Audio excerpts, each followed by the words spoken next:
दोस्तों, आप सब अच्छे रहो, खुश रहो, आपका जीवन शांतिपूर्ण और खुशी से गुजरे, यही कामना है। पर क्या आपने सोचा है, आपके जीवन में अगर कभी अचानक से कोई भयानक विपत्ति आ जाए तो आप क्या करोगे? अगर कुछ ऐसा हालत पैदा हो जाए कि उस वक्त आपके आसपास कोई भी नहीं हो जिसे आप बुला सकते हो, आप बिल्कुल अकेले और असहाय हो, तो आप उस वक्त क्या करोगे? कैसे उस विपत्ति से छुटकारा पाओगे? एक बुद्धा भिक्षु के सामने भी एक दिन ऐसा ही कुछ विपत्ति आकर खड़ा हुआ। चलिए जानते हैं उस बुद्धा भिक्षु ने उसकी विपत्ति की घड़ी में क्या किया था, कैसे उस विपत्ति का सामना किया था। उस विपत्ति के घड़ी में उस बुद्धा भिक्षु ने ऐसा क्या किया था, कैसे उसने उस विपत्ति को अपने से दूर भगाया था। दूर कहीं पहाड़ों में एक छोटा सा मंदिर था। उस मंदिर में काइतो नाम का एक युवा भिक्षु रहता था। काइतो को एक पवित्र और बड़ा ही कठिन कार्य के लिए चुना गया था।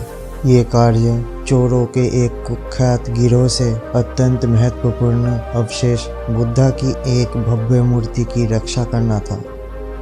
काइतो का हर दिन आमतौर पर शांतिपूर्ण प्रार्थना, ध्यान और प्राचीन बौद्ध धर्म ग्रंथों की पाठ करने में गुजरता था। पर उसे पता नहीं था अब उसका शांतिपूर्ण जीवन एक खतरनाक साहसिक कार्य में बदलने वाला था। उसकी यात्रा का पहला कदम था उत्तर की दिशा में पहाड़ी के पीछे एक गांव में जून नामक एक ऋषि से मिलना था।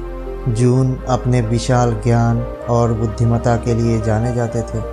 काइतो अगले ही दिन रवाना हो जाता है। उस पहाड़ को पार करके पहाड़ के पीछे उस गांव में जाकर पहुंचता है और वहां जाकर जून नामक ऋषि से मिलता है। काइतो ने ऋषि जून को सारी बातें बताया और समस्या से अवगत किया। ऋषि जून ने स्थिति की गंभीरता को स्वीकार करते हुए काइतो को एक नक्शा दिया। उस नक्शे में महात्मा बुद्धा की मूर्ति को छिपाने का एक प्राचीन स्थान का रास्ता दिखाया गया था। नक्शे को अपने पास रखते हुए काइतो ने अगले दिन उस नक्शे का अच्छे से अध्ययन किया और आगे की यात्रा के लिए तैयारी करने लगा।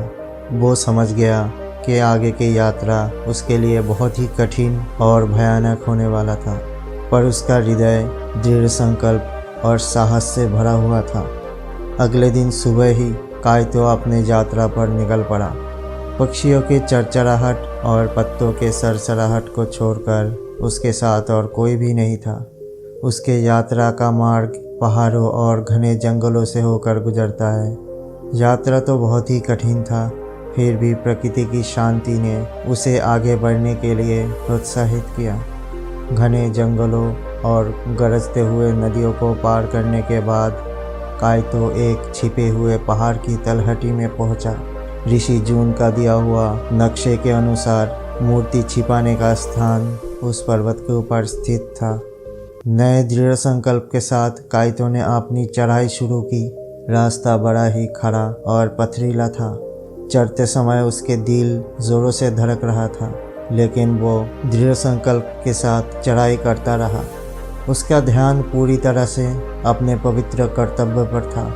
पहाड़ के शिखर पर पहुंचने के बाद काइतो को एक प्राचीन गुफा दिखाई दी। जैसे ही वो गुफा के अंदर दाखिल हुआ, उसे एक आध्यात्मिक शांति का एहसास हुआ। उसने समझा महात्मा बुद्धा की इस मूर्ति को छुपाने के लिए ये एक आदर्श स्थान है। पर वो गुफा बहुत सारे पत्थरों और पत्तों से भरा हुआ था। इस गुफा पर किसी के आवागमन ना होने के कारण गुफा बड़ा ही जंजाल से भरा हुआ था। काइतो ने महात्मा बुद्धा के आगमन के लिए गुफा को साफ सफाई करने में लग गया। धीरे धीरे दिन हफ्तों में बदल गया और काइतो के अथक परिश्रम के कारण उस गुफा की प्रकृति और भी मनोरम हो गया। उसने पत्थरों की मदद से गुफा के अंदर ही एक सुंदर सा मंदिर का निर्माण किया और ये सुनिश्चित किया कि यहाँ पर महात्मा बुद्धा की मूर्ति पूरी तरह से सुरक्षित रहेगा। आखिरकार महात्मा बुद्धा की मूर्ति को स्थानांतरित करने के लिए ऋषि जून का निर्धारित किया हुआ दिन और तिथि समीप आता गया। काइतो ने कुछ भरोसेमंद भिक्षुओं की मदद से मूर्ति को गुफा तक लाने की कठिन कार्य शुरू किया। पर जैसे ही महात्मा बुद्धा के मूर्ति को लेकर काइतो गुफा के पास पहुंचा, वहां के आसपास के हवा में तनाव फैल गया। तुरंत ही काइतो ने गुफा के आसपास के इलाके की अच्छी तरह से जांच पड़ताल की, ताकि चोरों को किसी भी तरह से भनक न लग पाए, क्योंकि महात्मा बुद्धा की पवित्र प्रतिमा की सुरक्षा ही उस वक्त काइतो का प्रमुख उद्देश्य था। काइतो सतर्कतापूर्वक गुफा की रखवाली कर रहा था। उस गुफा के अंदर काइतो से बनाया हुआ उस मंदिर में महात्मा बुद्धा की मूर्ति की प्रतिष्ठा हुई। ये दिन तो सौहार्दपूर्वक बीत गया, पर काइतो सतर्कतापूर्वक गुफा के रखवाली कर रहा था।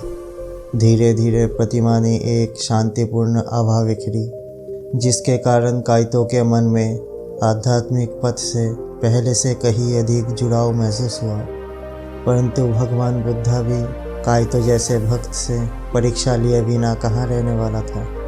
काइतो प्रतिदिन उस गुफा की और महात्मा बुद्धा की मंदिर की सतर्कतापूर्वक रखवाली कर रहा था। हालांकि शांति अल्पकालीन ही था। एक दिन गुफा के बाहर से अचानक शोर शराबे के आवाज़ ने काइतो के ध्यान को बाधित कर दिया। वो तत्क्षणात उठ खड़ा हुआ और चोरों को आते देख वो चौंक गया। उस गिरोह का मुखिया ताकेशी नामक एक कुख्यात व्यक्ति था। ताकेशी अपने लालच और क्रूरता के लिए कुख्यात था। ताकेशी का उद्देश्य मूर्ति चुराना और ऊंचे दाम में विदेशों में बेचना था। जब ताकेशी और उसके गिरोह गुफा के अंदर प्रवेश करने लगा, हालांकि मन ही मन डरा हुआ काइतो अपने बात पर अड़ा रहा। वो चोरों को पवित्र मूर्ति की अपमान करने नहीं देगा। काइतो के साथ ताकेशी की गिरोह का टकराव तो होना ही था, और काइतो तैयार भी था। महान बुद्धा के सामने खड़े होकर काइतो ने चोरों का सामना किया और उन्हें मूर्ति की पवित्रता की याद दिलाई, जिससे ताकेशी की मानसिकता पर मानविकता की प्रभाव पड़े और ताकेशी की इरादों को रोका जा सके। ताकेशी ने काइतो के बातों पर हंसते हुए अपने आदमियों को फिर से मूर्ति जब्त करने की आदेश दिया। तब अचानक काइतो ने कुछ ऐसा किया जिसका किसी को भी उम्मीद नहीं था। वो आगे बढ़ा और चोर और मूर्तियों के बीच मजबूती से खड़ा हो गया।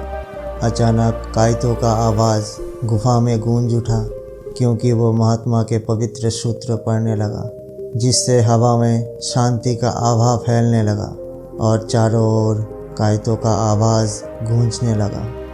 ताकेशी और उसके लोग आश्चर्यचकित हो गए और उसके साहस को देखकर क्षण भर के लिए रुक गए।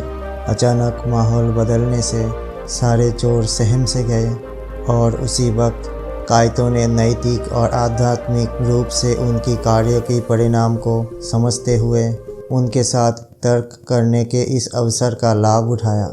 सभी को आश्चर्य हुआ, क्योंकि तब तक काइतो ने अपने शब्दों से ताकेशी को भ्रमित कर दिया था। उसने अपने आदमियों को नीचे खड़े होने का आदेश दिया और एक क्षण की शांति के बाद ताकेशी मुड़कर अपने आदमियों के साथ गुफा से बाहर निकल गया। और अब चोरों के चले जाने के बाद गुफा में फिर से शांति लौट आई और काइतो खुद भी आश्वस्त होकर अपने मन को शांत किया कि मूर्ति अब फिर से एक बार सुरक्षित है। उस दिन काइतो के साहस और बुद्धिमत्ता ने महान बुद्धा के उस पवित्र मूर्ति को बचाया था, और काइतो ने उस दिन ये साबित किया कि मुश्किल के वक्त न केवल शारीरिक शक्ति बल्कि ईश्वर पर आस्था और दृढ़ विश्वास की शक्ति भी मायने रखते हैं। काइतो आप उसी गुफा में उस महात्मा बुद्धा की पवित्र मूर्ति के सामने अपने ध्यान और तपस्या में फिर से जुड़ गए। कई वर्षों बाद काइतो ने युवा भिक्षुओं को अपनी कहानी सुनाई। उनकी कहानी ने सभी के लिए प्रेरणा का काम किया।